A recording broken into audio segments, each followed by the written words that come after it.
is Al with Rack and Pull Industries.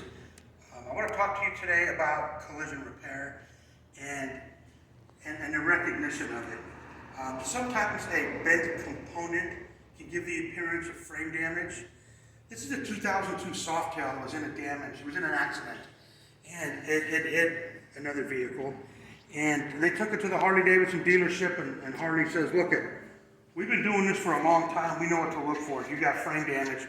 So they wrote an estimate to replace the frame. They wrote an estimate to replace all the stuff that's damaged on it and more. And they ended up totaling the bike, and the customer bought it back.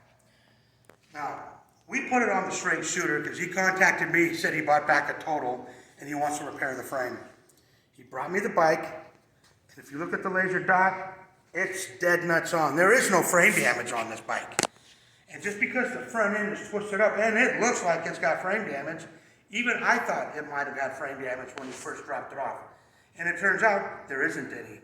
And the straight shooter validated that the frame is straight, and it's true, all the way from front to back. We even trimmed out the down tubes to make sure that they weren't pushed back. There's a little bit of damage from the engine guard right here, but that's nothing. That's not considered, to me, that's not frame damage because it's an engine guard, and an engine guard has nothing to do with the structural integrity of the frame.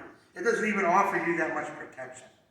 So, my point being is that just because you have bent components on your motorcycle, don't assume the frame is bent until you have it measured with the straight shooter.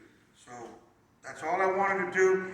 Be careful. Don't let somebody total your motorcycle or try to replace a frame that doesn't need to be replaced. Get it looked at by a professional with the straight shooter and save yourself a lot of grief and money.